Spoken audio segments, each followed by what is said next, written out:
rated E10 for ages 10 and up. Hello, my name is Sandra, and I'm one of the programmers on Firefighting Simulator Ignite. In this game, we are stepping into the boots of a 4-player firefighting crew in the fictional Midwest US city called Oakridge.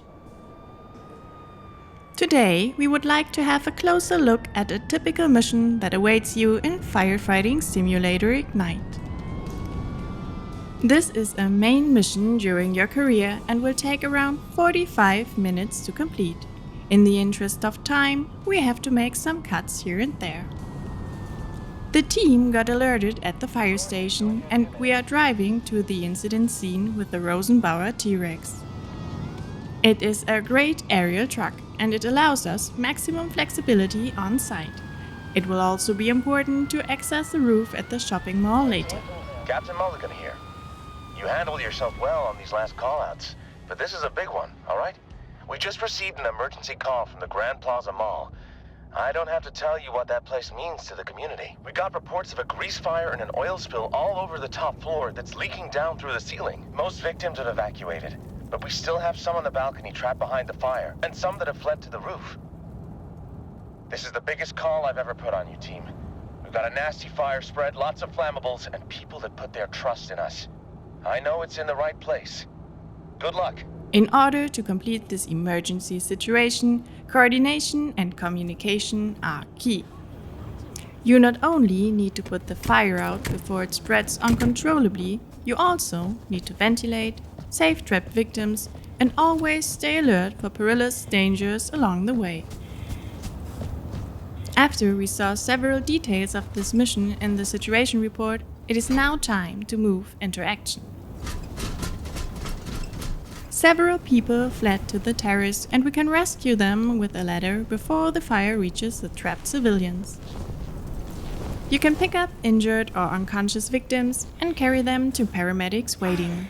Alright, they're safe with us. For the roof, the ladders are not high enough, and that's why we should prepare the weltenbauer T-Rex area. First thing we want to do is extend the supports to have maximum stability to operate it safely. We need roof access not only for ventilation, but also to rescue the 2 trapped civilians who haven't got any alternative, as the elevators are out of service. We need to rescue them one by one while maintaining a safe operation. You are always playing as a team of 4, either with your friends or with AI-controlled NPCs. Now it's time to deal with the raging fire inside. Therefore, we connect an attack line with the T-Rex aerial. Our NPC colleagues have already made sure that it's connected with a hydrant to offer a stable water supply. There is another victim. We should rescue her first before moving on. On the way out, we spotted a fuse box. It is always important to deactivate the electricity as it causes electrical fires. As we now further explore the site, we discover more victims that need to be rescued. You can always check the number of people that are safe and also the ones that still need to be safe in the upper left screen corner. While the other team members focus on the rescue, we will start firefighting.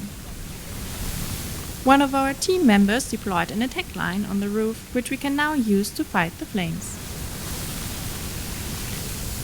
Thankfully, our crew already used the circular saw to open up segments of the roof for ventilation.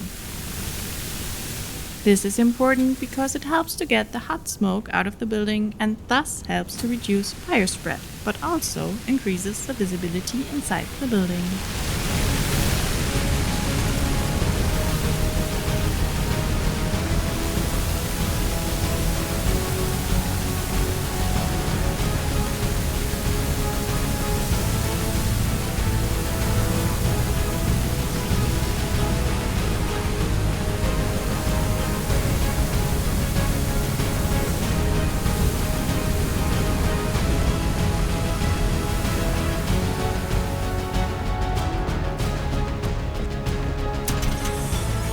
Before we move further inside to the origin of the fryer in the restaurant kitchen, we should switch the extinguishing agent to foam, as we need to tackle a liquid fire.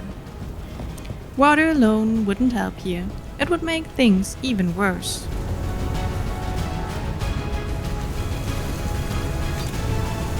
If you look closely, the floor is soaked with burning frying oil that we need to tackle before we can get to the actual fryer.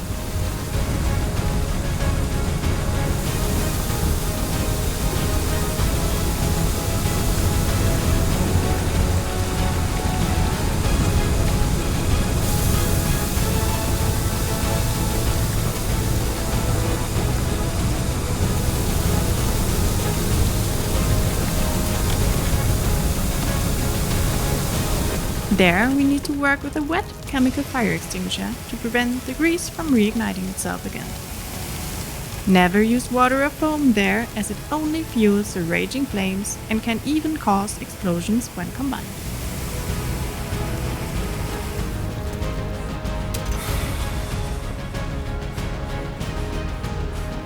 The fire origin has been tackled, but we need to make sure all fires are properly extinguished before the mission is completed. The hardware store still needs some more water.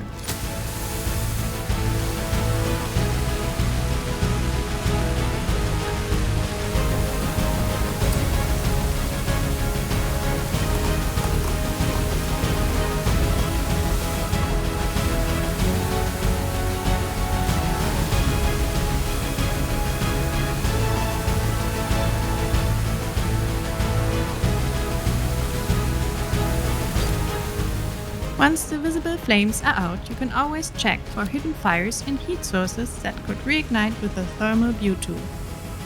This helpful tool can also help you navigate through smoke when fighting fires.